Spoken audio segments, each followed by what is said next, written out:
Welcome to Basic Brewing Radio for Thursday, August 14th, 2008. I'm James Spencer.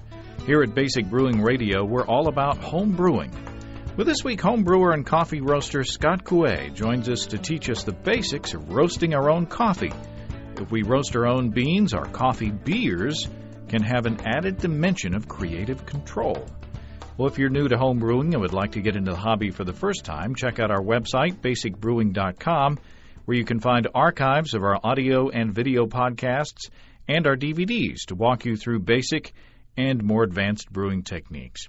And you can follow me on Twitter, my username, Basic Brewing, all one word. I have some exciting news to pass on about my buddy Steve Wilkes.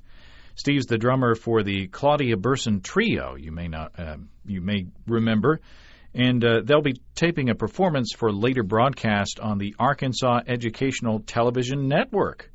That's the PBS network here in Arkansas.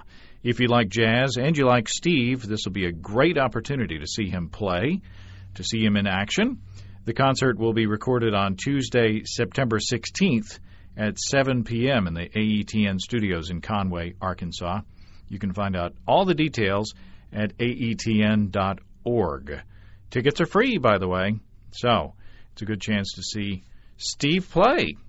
And congratulations to Steve, Claudia, and bassist Claire Starr as well. We've got good feedback from last week's show featuring Fred Johnson's experiment comparing shaking against pumping for aerating worts. Several of you asked if Fred could do the experiment again and test the effectiveness of using one of those whip thingies that you attach to your drill to stir up the wort. And I think that's a really interesting question. You know, winemakers use those things to knock the CO2 out of their wine before adding clarifying agents, and I'd be really interested to see how effective they are in actually putting oxygen into unfermented wort. I've had reports from brewers who use them and swear by them, so I'd be interested to see how they actually do scientifically. I'd like to also see what an oxygen bottle does as well. Also, some of you wrote in asking about oxidation risks to fermented beers. If you just remember, if just pouring wort or racking it into the fermenter, as Fred demonstrated last week, if that can introduce a fair amount of oxygen alone by itself, should we be worried about introducing oxygen to the beer after it's fermented and therefore potentially causing oxidation problems later on?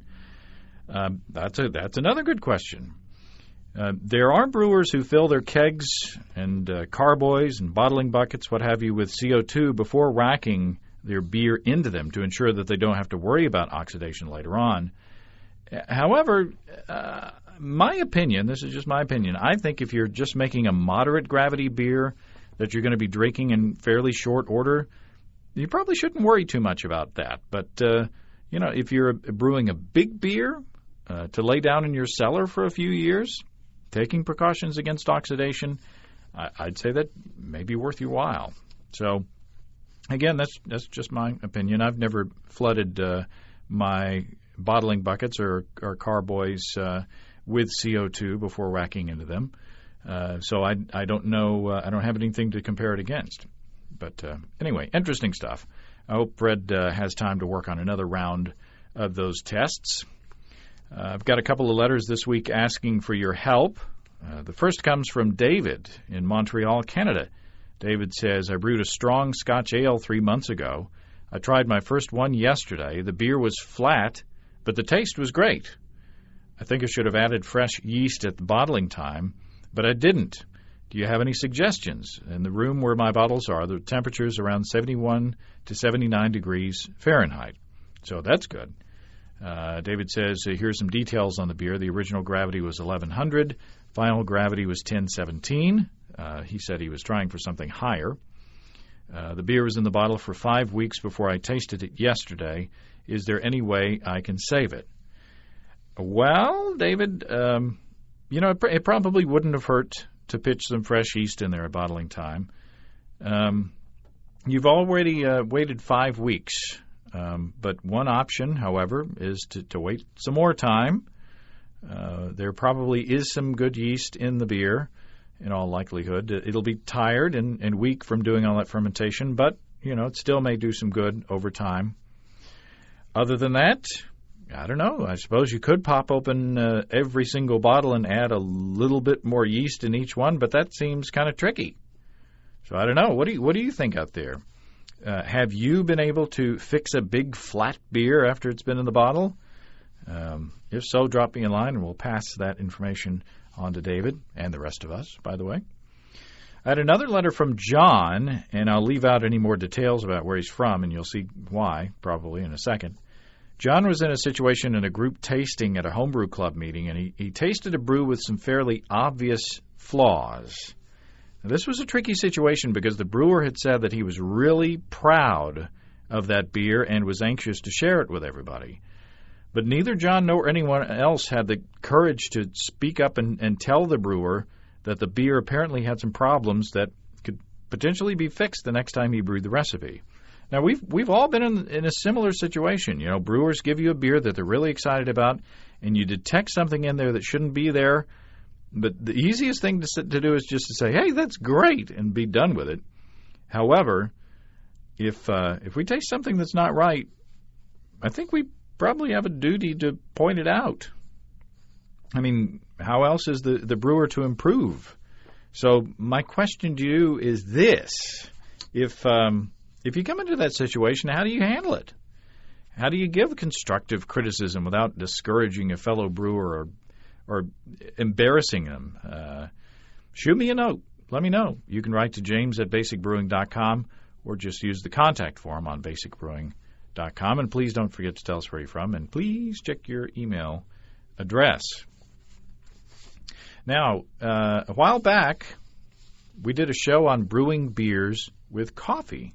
Got a lot of good response from that show, and along with brewing tips that people shared on how they use coffee and beer, some of the feedback was asking for a show on how to roast coffee beans at home. So I asked Scott Koue of San Francisco to lead us through the process. Well, Scott Koue, welcome to Basic Brewing Radio. Well, hi, James. We're going to talk about one of my favorite brewed beverages, but this time it's not going to be beer. We're going to talk about coffee.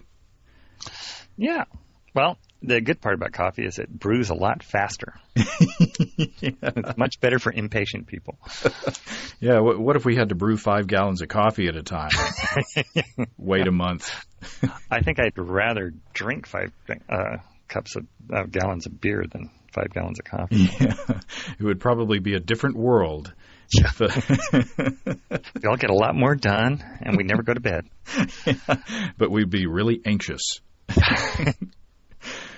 One of the reasons why I want to talk about coffee is because when we did the coffee episode, in talking about how to use coffee in beer, I had several requests from people saying, hey, well, just coffee itself and how to roast your own beans and how to, brew your own coffee the right way, that would be an excellent topic for a show. So I like to take suggestions from the crowd, and so we struck up a conversation over email, and I found out that you are an amateur coffee roaster as well as an amateur brewer. So here we are. How did you get involved in coffee on more than just a pedestrian level in the beginning?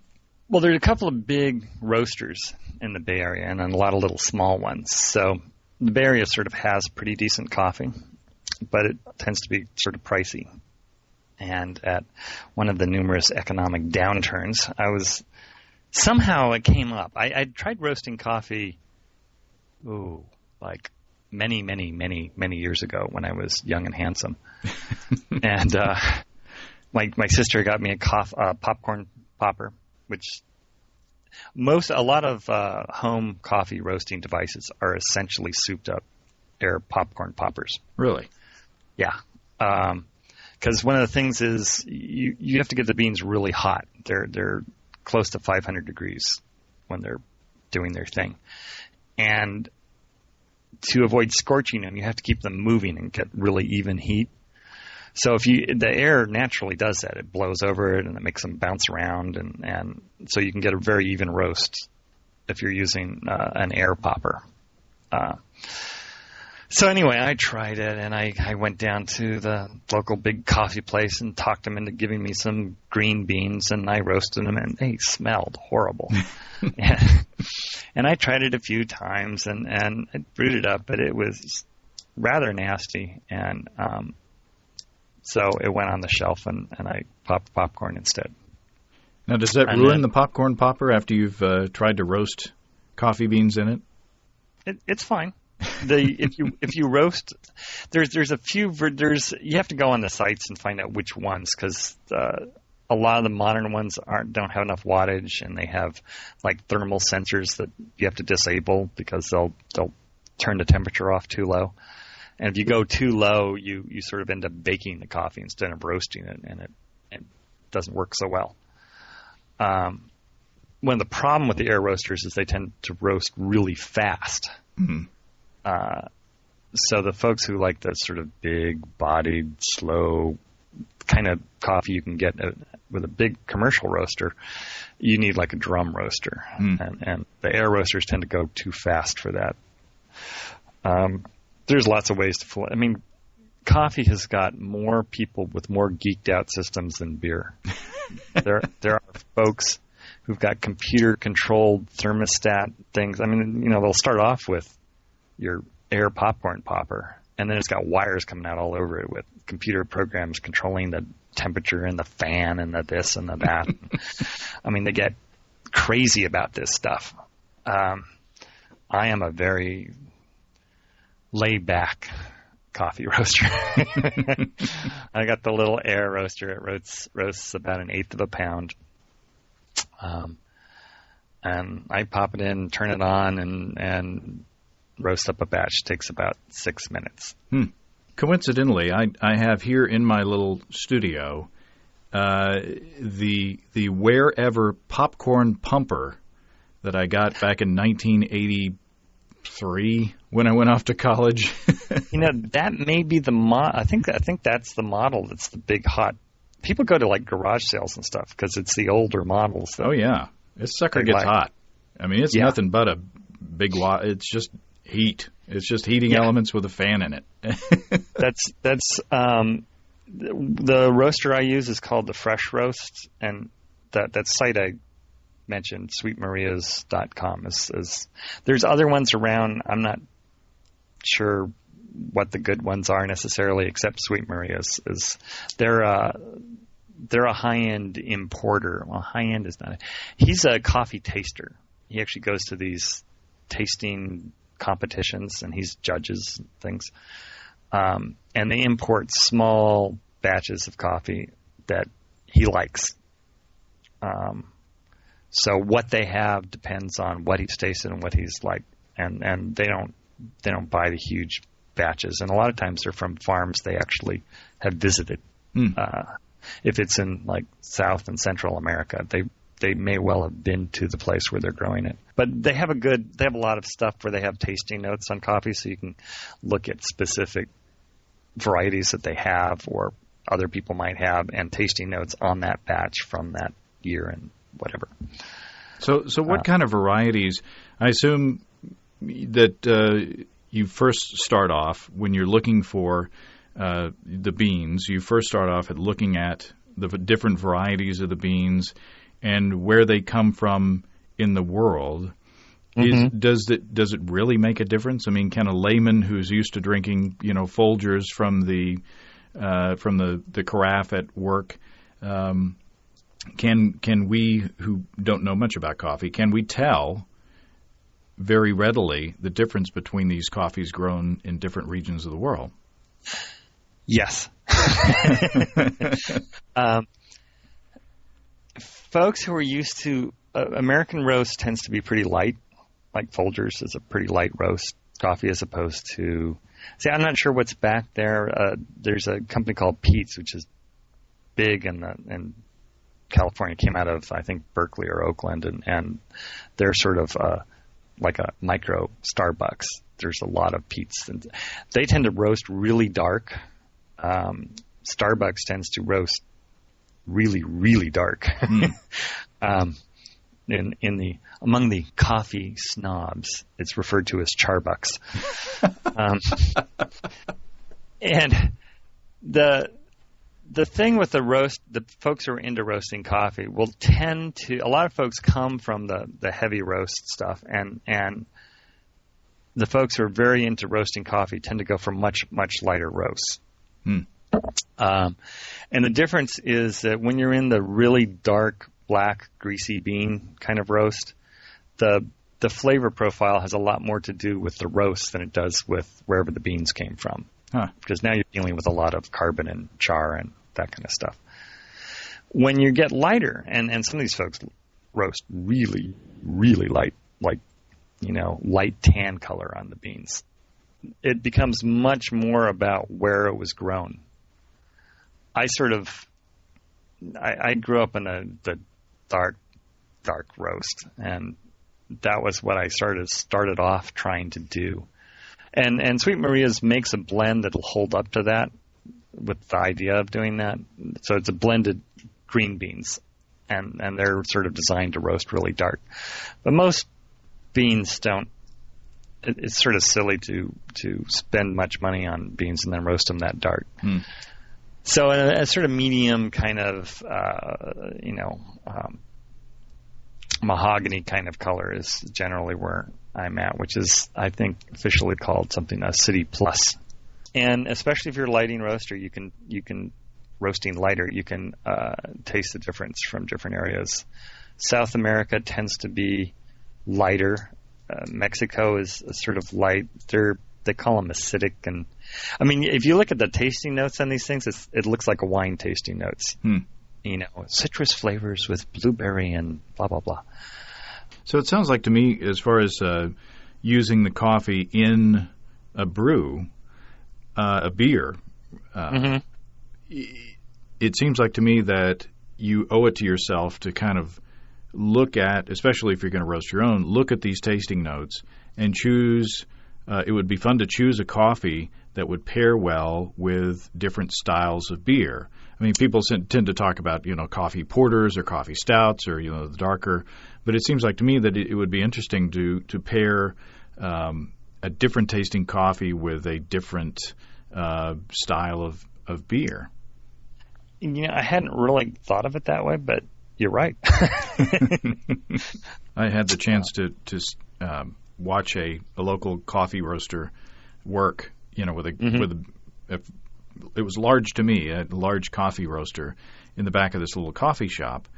And there's a technical part of it, but there's also an art component as well, because you do have to run the roaster at a certain temperature, and you put the beans in at a certain temperature. You have to watch your temperature to make sure it doesn't get too high. And then, she talked about the crack. There's this first crack, and then when you hear the second crack, it's about time to check the beans. And she was checking color at the whole time, and so it looks like it's not just like press a button and 6 minutes later you automatically get the coffee that you want. Is there a certain amount of babysitting, or take us through the process? You get your beans, and talk about your process and the machine that you actually use. You take your green beans, whichever ones you're going to roast, and the fresh roast comes with little scoopers, or at least it does some Sweet Maria, but I think it's like 43-gram scooper. You're doing it by size, but it comes out to be about 1/8 of a pound of green beans. So it's like 2 scoops.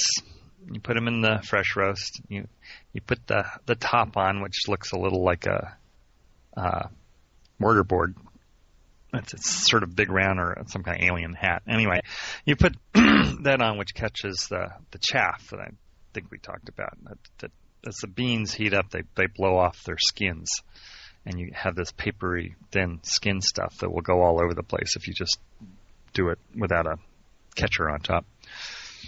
And you turn it on, and it works pretty much like a hot air popper. It pumps really hot air up through this little chamber, and since beans like it hotter than popcorn, the chamber on the fresh roast is glass, actually probably Pyrex, So when it's new, you can actually see them bouncing around and popping. And as you roast more, it gets darker and darker on the glass. And you can work hard with alcohol or something and try and melt that off. But traditionally, that's sort of the seasoning on commercial coffee roasters. You don't really want to lose the patina that gets in there. So after a year or two, well, because it's sort of like seasoning a frying pan. Sure.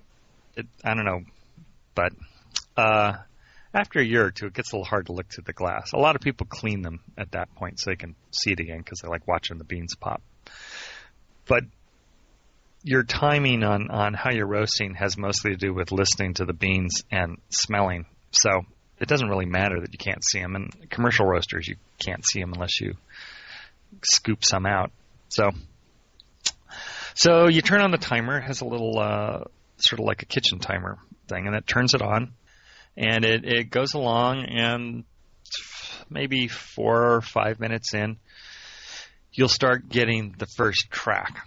And up to that point, it has a sort of grassy kind of smell, warm, but it doesn't have the toasty smell that people associate with coffee. And as you hit about 4 or 5 minutes, it's starting to smell a little bit more like coffee, and it's a little more into that toasty things. And it'll start popping. It'll start sounding a little like popcorn.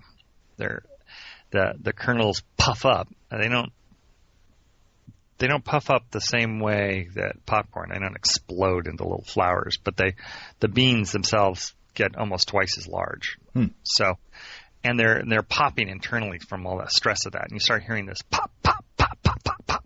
And it's pretty loud and pretty sharp and quite easy to hear. And they'll do that for a while. It depends on the roaster and how hot it is and what kind of beans they are and stuff. But, maybe 30 seconds to a minute or so. And then it'll get quiet again. And then in another minute, 2 minutes, I'm going in the fresh roast, which is about a 6 to 8 minute total roast cycle. If you're on a big drum roaster, it's just stretch that out. It runs about 20 minutes, so everything's a little longer. But you have the gap, and then you have what they call the second crack, which is it's more like the fire crackling. It's little tiny ticks, and you'll hear a couple, and if you let it go, they'll start just taking off. It gets thick with lots and lots and lots and lots and lots of little crackles. The minute it starts that second crack, you can take the beans into the cool cycle. On the fresh roast, you just turn it to the last 2 minutes are the cool. It's got a little marker on there, and you can tell the whole sound changes a little bit because the heater's turned off, and you just get blowing air through the thing, which takes a while to cool down because the beans, as I may have mentioned, get up to about 500 degrees when they're at the second crack. Now, when you stop depends on what kind of coffee what kind of roast you're trying to end up with. At the second crack or just before the second crack, I mean, how you tell, I don't know, but if you have a lot of thermal controls, I think we talked about people get crazy with computers and thermostats and all kinds of thermometers all over the place, and they chart it all out and try and control everything. If you're really following the temperature for a given group of beans, the second crack will happen at about the same temperature. So you can catch it beforehand if you're like monitoring everything. But my setup is not like NASA, so I don't do that. So at the first crack, you basically at the second crack, you have basically the lightest roast that you'd normally be able to buy commercially. So it's more like a American, light tan to chestnutty kind of color. As it roasts along, and the second crack gets really busy, it will move into a more mahogany kind of color. And then from mahogany, it's sort of dark mahogany, and if you pulled the beans out, you'd see there's little spots of sort of oil on them. Then it'll go still that kind of brown, a little darker, and be sort of have an oily sheen over the whole thing.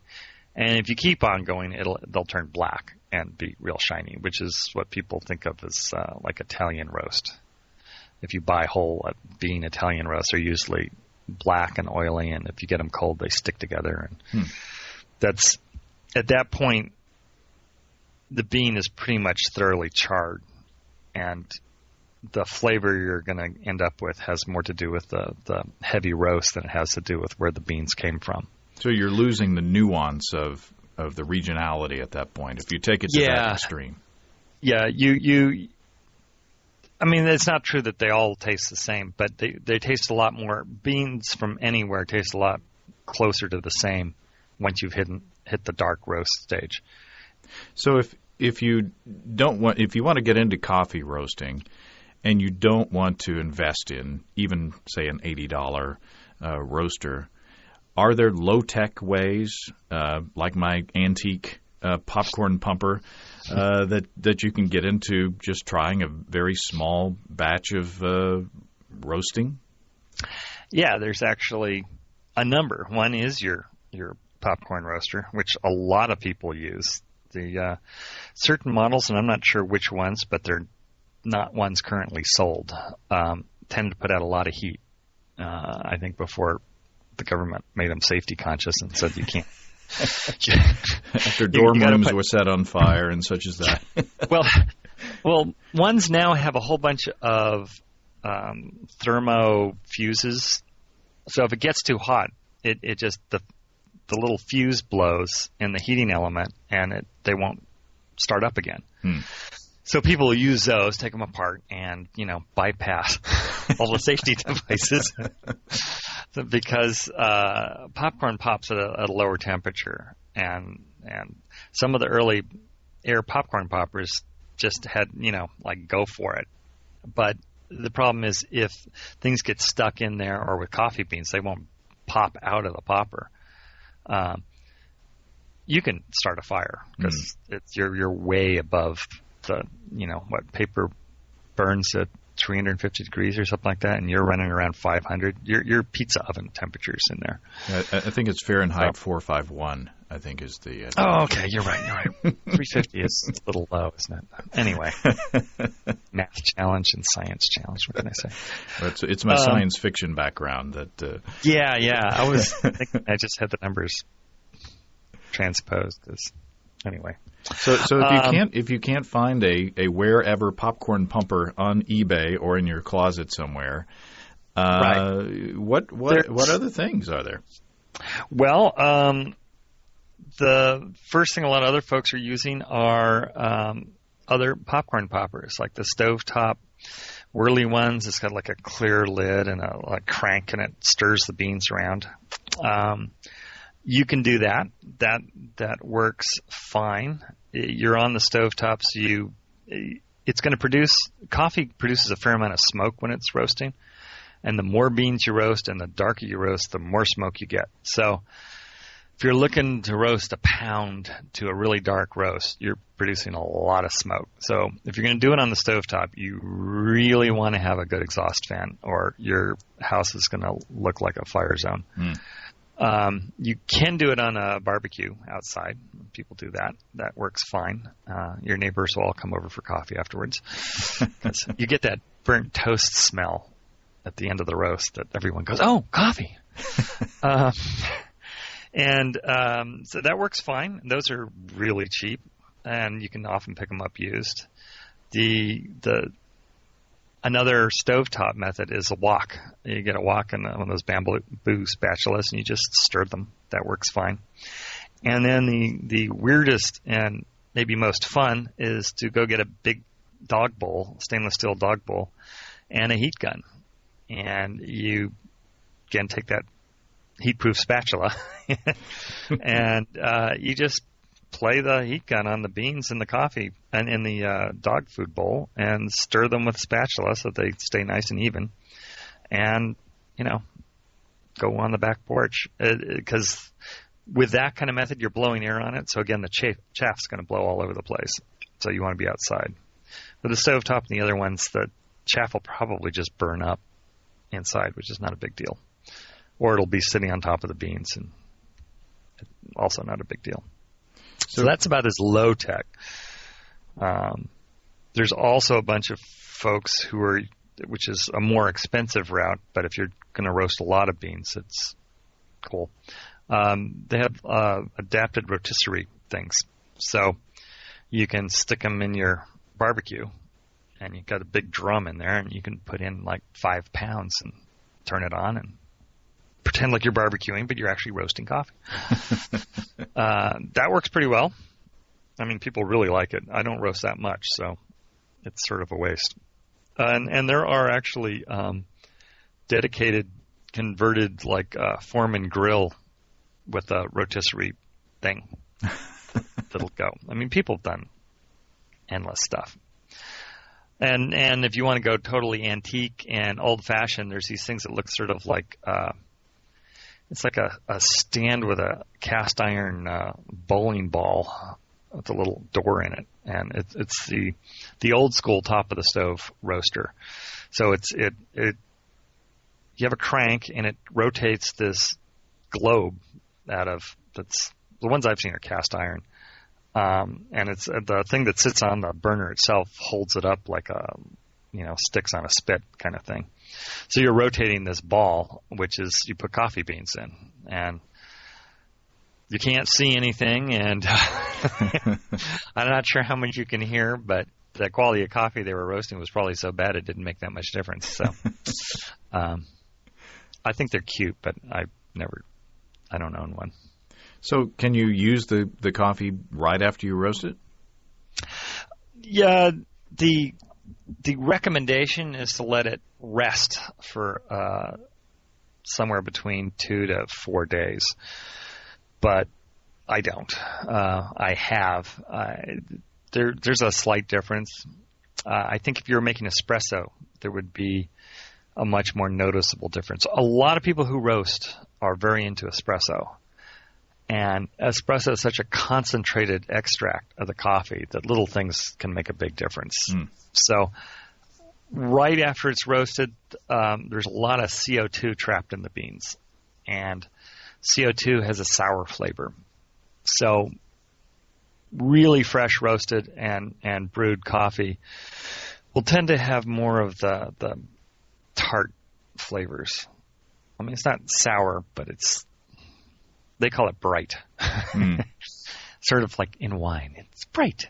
So it'll mellow out over the 4 days, and if you seal it up in a plastic bag squeeze all the air out, and you let those beans sit for like 4 days, the bag will be puffy because of all the CO2 that the beans are off-gassing. Mm-hmm. But as I said, it's a slight difference for regular brewed coffee, at least in my experience. Maybe I'm not using beans that are quite so.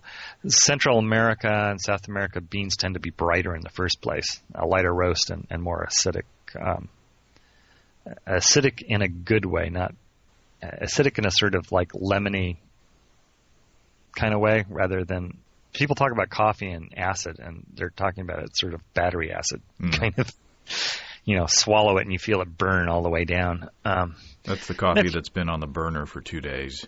Yeah, that's that stuff that you thought they brewed this morning, but actually it had gone dry the night before, and someone poured water in the bowl to like rinse it, and you thought it was fresh coffee.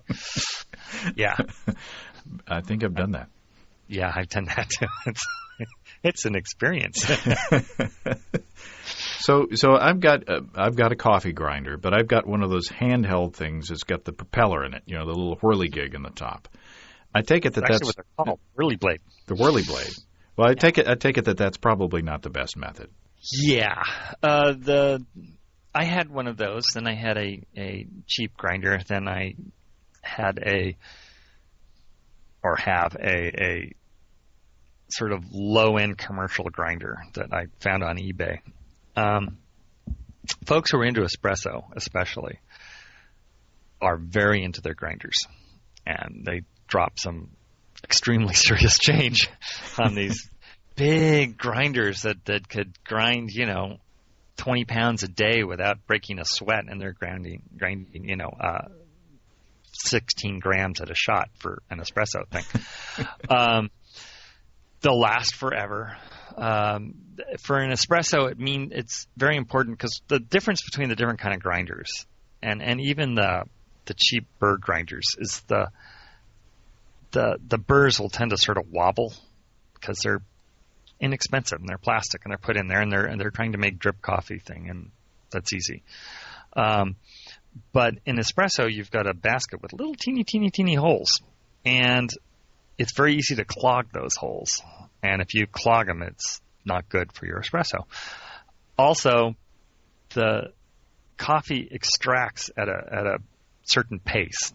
The flavor comes out of it. And once you get past taking out the flavors that you want, you start getting a lot of bitterness, sort of like boiling your grain in the wort. You start getting stuff you didn't want.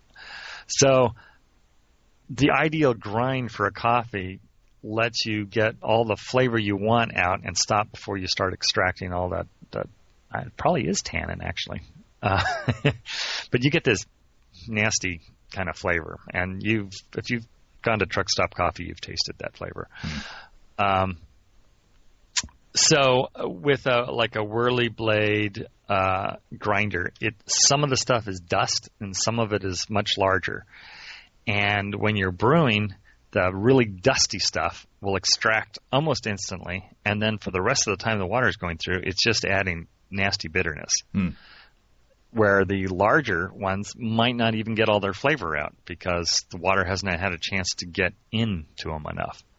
So the advantage with a decently quality grinder, I think KitchenAid even makes some in the under $100 range that are pretty respected, is that the consistency of the grind will be much higher, and the extraction will be so you won't get the bitter extra flavors. For home drip kind of coffee or certainly for percolator, but for any kind of normal coffee making, it's probably not a big deal one way or the other. If you're doing espresso, it's almost impossible to get a consistent shot. That's what they call it. You pull a shot with a whirly blade because the grind is never the same any two times you do it. So what worked yesterday won't work today, and if you went a second too long and there's too much dust in there, it's going to plug all the little holes, and it just won't go. The trick in the espresso thing is you want to have all the fluid pass through the coffee in, I think it's 24, 25 seconds. If it's longer than that, it starts getting really, really bitter. So if it's the wrong grind, if you got a thing plugged up, then you're going to have your, espresso shot being about a thimbleful. Because if you let it just keep on forcing water through there, you're not going to be able to drink it anyway. And I'm assuming that the next dimension is the coffee maker itself. I mean, my coffee maker here in the little studio is a Black & Decker Brew and Go thing, where I do one cup at a time, and I get my caffeine delivery that way. Caffeine delivery system. Exactly. But I'm assuming that a whole nother dimension is the array of coffee makers that are out there as well. Actually, that's very true. What do I have? I have something called a AeroPress for traveling. I was doing a gig at a corporate place for a number of months, and after tasting the coffee that was available, which was surprising because they actually had a roaster in-house. This is a large, well, I don't know if I can say it. It's an Apple computer. I was going to say Apple or Google. Yeah, they have a big commercial coffee roaster in their cafeteria area, and they have a guy who does roast, but yuck. I'm sorry, it wasn't that good. I was very surprised. I thought, oh, this is going to be heaven, and I was like, oh no. So the AeroPress looks like a sort of big syringe without a needle, and it takes these little disc paper filters, and you put coffee and you stick the hot water in there and you press it on through, and it makes a pretty extracted cup of coffee. The big advantage is it's really easy to clean up and it doesn't take much space. I usually use these gold filter 1-cup coffee makers. I'm not sure who makes them, but it's a little plastic thing that you put the water in, and it's got a gold filter on the bottom, and they're just 1-cup things, and they're designed to sit over the top of a cup, and you pour water on top and it goes through. That's because my wife doesn't drink coffee much, so on the odd times we'll make 2 cups that way, and I usually pour them into espresso cups. I mean, I keep it in a thermal mug, and then I just drink a little at a time. But that's sort of the equivalent of the paper filter, which is a very good and fine way to make coffee. There's also vacuum coffee makers. I don't have one of those. They're very cool, though. They were very popular, I think, in the 50s and stuff. They look like figure eights, and they're usually glass. In fact, I think they're always glass. And you have a burner down below, and you've got water in the bottom part and coffee sitting in the upper part, coffee grounds and a bunch of air. And the heat down below heats up the water, and it forces it up through, I think, this siphony thing. Anyway, the water ends up in the top with pretty much no water in the bottom, and you turn the heat off. And then as the bottom cools, it creates a vacuum, and it sucks the fluid back through a filter into the bottom. So it looks very Mr. Science-y, and it's supposed to be really cool on the table to do it, because the whole thing is you do the whole brew on the table, and so it's going on very conversational. And most of them have elaborate kind of arm things that are holding this whole contraption up, and it looks very cool. That's supposed to be really good tasting coffee, but I've never made it. And the other one that's really common is French press, which you probably have seen. It's like a straight-sided pitcher, and it's got a screen kind of thing and a plunger, and you put the coffee in the water in the bottom, and you put the lid on and let it sit for a few minutes, and then you press on down. And I've actually made a little mash in one of those. Yeah. And it pushes the beans, the grinds to the bottom, and then you pour off the top. Mm-hmm. So those make a really thick cup of coffee, because that filtering on there it's much coarser than like a paper filter. So there tends to be a lot of sludge in the bottom of the cup when you're finished drinking coffee. But it is a thicker cup.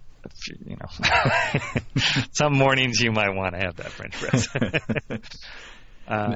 Now, are there any hints or tips that you can give to first-time coffee roasters that any mistakes that you made going into it that are rookie mistakes that a lot of people make? Don't use the microwave. That's when I was trying to make my old popcorn popper work, it tends not to get hot enough, which is the problem with a lot of popcorn poppers is they don't get hot enough. So you'll end up baking the coffee, or it'll just get stuck, sort of like a stuck sparge. It'll get to a certain darkness, and it'll never get to the second crack, and you can sit there all night long, and it just doesn't put in enough heat to actually get the beans to get to the second crack. And you don't want that. Any roast that takes more than maybe half an hour they start calling it baking the coffee instead of roasting it, and you lose all kinds of the volatile oils that you're trying to keep. So I had one, and it was like 18 minutes, and the stuff was not going to happen, and it was cold, and I was doing it outside because smoke and et cetera. And I thought, well, I can just pop it in the microwave for 30 seconds, and it'll just finish it up. And in about 15 seconds, I had a bowl full of ash. It was It finished it up all right. It finished it up. And, in a couple of days, the kitchen stopped smelling like burnt toast. Yeah. So that's sort of like boiling over your wort in the kitchen. It's really good for your significant other. So don't do that. Don't walk away while you're roasting on any surface. It's very easy for the things to get extremely burnt, which is bad because it'll smoke up and stink up your house. But also, you've got a fire hazard. I mean, you're right in the zone where things actually can combust when you're at the end of the roast. So you need to pay attention. But, with the air roasters, you're talking generally about 7 or 8 minutes. So if you can't pay attention for 7 or 8 minutes, you should probably have a homebrew while you're roasting. Of course, the reason that I'm making the coffee is I can't pay attention for 6 or 7 minutes. So so maybe the homebrew isn't the thing. Maybe you need to use the coffee from the day before and brew some before you start roasting. That may be the solution. The other thing is if you start breathing, as it's roasting away, part of what's roasting off is caffeine. You're lowering your caffeine when you roast. So, if you just sit in there and inhale deeply while you're roasting, you'll get a little buzz. Well, this is exciting stuff, and I what I want to do. I mean, I'm going crazy. I'm trying to grow barley, and I'm growing my own hops, and so I want to kind of build my beers from the ground up. So I hope the next espresso porter or the next coffee porter that I make will be made with my own beans that I've roasted. So this is exciting stuff. Yeah, sounds good. Well, thanks again to Scott. Scott's one of my heroes this week because I kind of had a recording disaster and lost part of our interview as I was editing today. And Scott was gracious enough to re-record part of his interview this morning. So this episode is on time because of Scott Koue. So thank you, Scott. I really appreciate it. I'm looking forward to putting my popcorn popper, my antique popcorn popper, to a good use, and then using that coffee to brew up another delicious coffee beer. Apparently, it's not that hard. If you have brewing questions about coffee or beer or otherwise, show suggestions, or just want to say howdy, write to james@basicbrewing.com, or just fill out the contact form on basicbrewing.com, and please don't forget to tell us where you're from. You can check out our low-tech lagering and decoction mashing DVD on basicbrewingshop.com. You can see Steve Wilkes do a single-step decoction mash, and you can follow me through a lager fermentation in the middle of summer where I don't use a dedicated chest freezer. There are also our original DVDs and Basic Brewing Introduction to Extract Home Brewing. We walk you through the extract brewing process step by step from boiling to bottling. And in Basic Brewing Stepping into All Grain, we take you through the all grain process from milling your grain to collecting your wort. Got combo deals to save you a few bucks. And you can see a listing of the fine folks across the country who sell our DVDs on basicbrewing.com, including our new shop in Singapore. It's iBrew for those of you in that part of the world. Shipping from Arkansas to, say, Australia, New Zealand, pretty pricey. But you can go to our website and click on the link on the Where to Buy section there. Go to basicbrewing.com, go to Where to Buy, and you can see a link to iBrew Singapore, and give them a try. Throw some support their way. Anyway, if you don't know if there's a vendor in your area, check out that list. And if there's not a vendor in your area, you can order it in our online shop at basicbrewingshop.com. We've got different shirts now, different colors, including our Go Forth and Flocculate shirt in white. Thanks to everybody who's continued to click on our Amazon.com link. We appreciate the support there. Our featured products this week that were purchased through the link are KitchenAid KP26M 1XPM Professional 600 Series 6-quart stand mixer, Pearl Metallic. And how to draw Pokemon. Thanks again, everybody. Remember, I can't tell who bought what, so no worries there. Just click on the Amazon.com logos on our site the next time you feel like Amazon shopping. We appreciate your support and staying up late watching the Olympics. Also, we got an Apple Store button on there, too, if you're going to buy a big old computer or a lot of big computers through the Apple Store. Click on that first. We'll get a little hunk of that. And we appreciate it. Thanks, everybody. That's it until next week. Until then, thanks for listening. I'm James Spencer. Production help for Basic Brewing Radio, and our website is provided by our buddy Kelly Dotson. Basic Brewing Radio is a production of Active Voicing. We'll talk to you next time, everybody. So long.